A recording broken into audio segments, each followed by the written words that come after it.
নমস্কার বন্ধুরা, সোমাদির রান্নাঘরে সবাইকে স্বাগত। আশা করছি আপনারা সবাই খুব ভালো আছেন। আজ আমি শেয়ার করতে চলেছি দেশি মুরগির কারি বা কষা। দেশি মুরগি রান্না করলে প্রেসার কুকার ছাড়া কিভাবে নরম তুলতুলে হয় আর এর স্বাদ অতুলনীয় হয় তা আজকে আমি এই রেসিপিতে শেয়ার করব। সম্পূর্ণ ভিডিওটি তার জন্য দেখতে হবে। আমার নতুন বন্ধুদের কাছে অনেক অনেক অনুরোধ, আমার চ্যানেলটিকে সাবস্ক্রাইব করার জন্য আর পাশে থাকা বেল আইকনটি প্রেস করবেন, কারণ নতুন সমস্ত ভিডিও আপনার কাছে সবার আগে পৌঁছে যাবে। আর ফেসবুক বন্ধুদের কাছে অনুরোধ আমার পেজটিকে ফলো করার জন্য। চলুন দেখে নেওয়া যাক রেসিপিটা। দেশি চিকেন রান্না করার জন্য এখানে আমি 1 কিলো দেশি চিকেন নিয়েছি। একটু চর্বিওয়ালা চিকেন নিয়েছিলাম। এবার ভালো করে ধুয়ে বেছে রেখেছি। এবার এর মধ্যে দিয়ে দেব 1 চামচ হলুদের গুঁড়ো আর দেব হাফ পাতিলেবুর রস। পাতিলেবুর রস মাখিয়ে রেখে দিলে দেশি চিকেন তাড়াতাড়ি সেদ্ধও হয়ে যাবে আর আঁশটে গন্ধটাও চলে যাবে।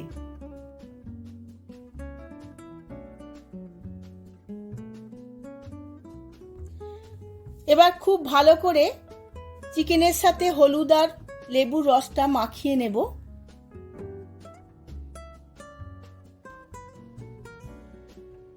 ভালোভাবে মাখিয়ে নিয়েছি। এইভাবে আমি আধ ঘন্টা রেস্টে রেখে দেব। একটা বাটিতে আমি কিছুটা গরম জল নিয়ে নিয়েছি।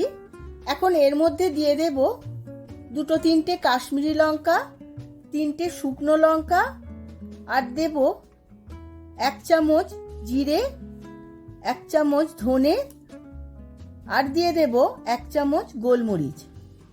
সমস্ত কিছু 10 থেকে 15 মিনিট ভিজিয়ে রেখে দেব। অন্যদিকে কড়া বসিয়ে নিয়েছি। এর মধ্যে দিয়ে দেব 4 চামচ সাদা তেল। আমি সাদা তেল দিয়ে রান্নাটা করছি, আপনারা চাইলে সর্ষের তেল দিয়েও করতে পারেন। তেলটা খুব ভালো করে গরম হয়ে গেছে। এখন দিয়ে দেব 1 চামচ চিনি। চিনিটা দিয়ে ভালো করে ক্যারামেলাইজড করে নেব। ক্যারামেলাইজড করে নিলে চিকেনের কালারটা খুব সুন্দর আসবে। চিনিটা খুব ভালো করে ক্যারামেলাইজড হয়ে গেছে। এখন দিয়ে দেব 2টো তেজপাতা আর দিয়ে দেব একটা শুকনো লঙ্কা। শুকনো লঙ্কাটা আমি ফাটিয়ে নিয়েছিলাম। আর দিয়ে দেব 1 চামচ জিরে। এবার দিয়ে দেব 6-8টা রসুনের কোয়া। রসুনের কোয়া তেলের সাথে ভেজে দিলে চিকেনে খুব সুন্দর একটা গন্ধ আসে। সমস্ত উপকরণগুলো খুব ভালো করে ভাজা হয়ে গেছে। এখন দিয়ে দেব কেটে রাখা 4টে পেঁয়াজ। পেঁয়াজটাও আমি বাদামি করে ভেজে নেব।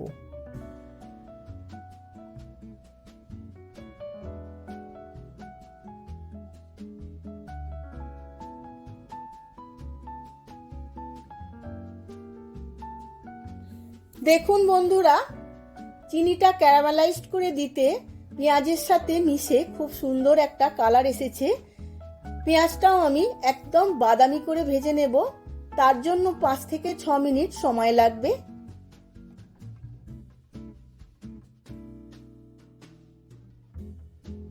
পেঁয়াজটা আমার একদম বাদামি করে ভাজা হয়ে গেছে। এখন দিয়ে দেব 4 চামচ আদা রসুন বাটা। আদা রসুন বাটাও আমি পেঁয়াজের সাথে খুব ভালো করে কষিয়ে নেব। পেঁয়াজ আদা রসুন কষাতে কষাতে এর মধ্যে দিয়ে দেব ম্যারিনেট করা চিকেনটা। চিকেনটা দিয়েও আমি খুব ভালো করে একবার কষিয়ে নেব।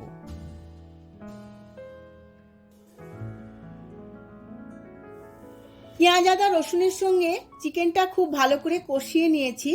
এখন গ্যাসের ফ্লেমটা মিডিয়ামে রেখে চাপা দিয়ে 2 মিনিট রান্না হতে।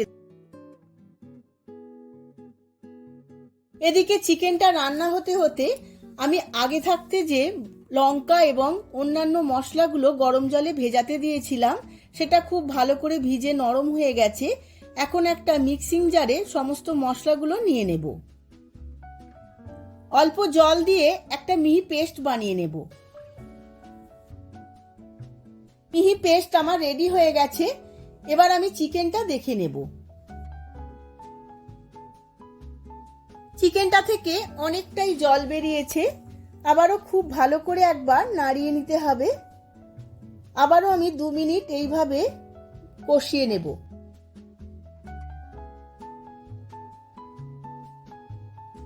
এবার চিকেনের মধ্যে আমি আগে থাকতে বানানো পেস্টটা দিয়ে দেব। লঙ্কা এবং অন্যান্য মশলার পেস্টটা দিয়ে বাটি ধুয়ে আরও একটু জল দিয়ে দেব। এবার সমস্ত মশলাটা চিকেনের সাথে খুব ভালোভাবে মিশিয়ে নেব।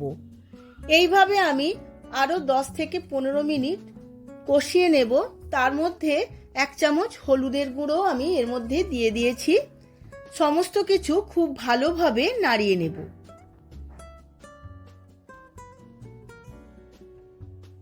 দেখুন বন্ধুরা, চিকেনের কালারটা কত সুন্দর এসেছে। আমি আরও কিছুক্ষণ কষিয়ে নেব। এর মধ্যে স্বাদ মতো নুন দিয়ে দেব। এই দেশি চিকেন যত ভালো করে কষানো যাবে এবং যত সময় ধরে কষানো যাবে এর টেস্ট ততই বাড়বে। এইভাবে কষাতে কষাতেই আমি চিকেনটা পুরো রেডি করব। দেখুন বন্ধুরা, কত তেল ছেড়েছে। চিকেনের গায়েও অনেক চর্বি ছিল, সেটাও গলেছে। এখন এর মধ্যে দিয়ে দেব আগে থাকতে কুচিয়ে রাখা 2টো টমেটো। টমেটোটা দিয়েও খুব ভালোভাবে আরো 2 মিনিট কষিয়ে নেব।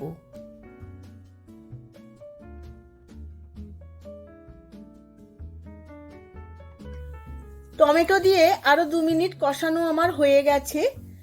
দেশি চিকেন সেদ্ধ হতে সময় লাগে, তাও আরো 2 মিনিট আমি কষিয়ে নেব।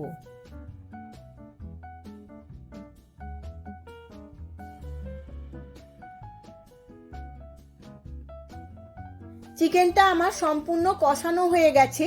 এবার দিয়ে দেব ফুটন্ত গরম জল। আমি বেশ কিছুটা গরম জল দিয়ে আরো 20 থেকে 30 মিনিট খুব ভালো করে সেদ্ধ করে নেব।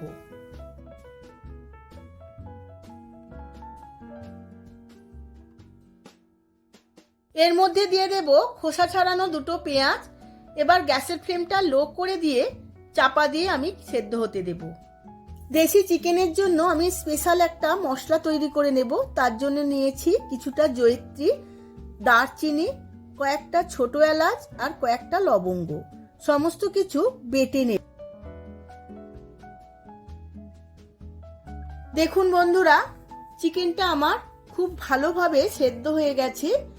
হাড়ের গা থেকে মাংস ছেড়ে যাচ্ছে, দেখতেও দারুণ লাগছে। এবার আমি আগে থাকতে বেটে নেওয়া গরম মশলাটা এর মধ্যে দিয়ে দেব। স্পেশাল মশলাটা আমি শিলে বেটে নিয়েছিলাম। শিলে বাটার মশলা স্বাদই আলাদা হয়। এবার সমস্ত মশলাটা খুব ভালোভাবে মিশিয়ে নিয়েছি। এবার চাপা দিয়ে আমি গ্যাসের ফ্লেমটা অফ করে দেব আর সমস্ত মশলাটা কারির মধ্যে ছড়িয়ে যাওয়া পর্যন্ত অপেক্ষা করব। তারপর সার্ভ করে নেব। আমি সার্ভ করে নিয়েছি দেশি চিকেন কারি। দারুণ দেখতে লাগছে। আপনারাও আমার মতো করে একবার বাড়িতে বানিয়ে ফেলুন আর গরম ভাতের সাথে বা রুটি পরোটা যে কোনো কিছুর সাথে এই কারি সার্ভ করুন। দেখবেন সবার খুবই ভালো লাগবে। ভিডিওটা যদি ভালো লেগে থাকে ভিডিওটিতে প্রচুর প্রচুর লাইক, শেয়ার, কমেন্ট করবেন। আজ তাহলে আসি, আবার দেখা হবে পরবর্তী ভিডিওতে নতুন কোনো রেসিপি নিয়ে। ধন্যবাদ।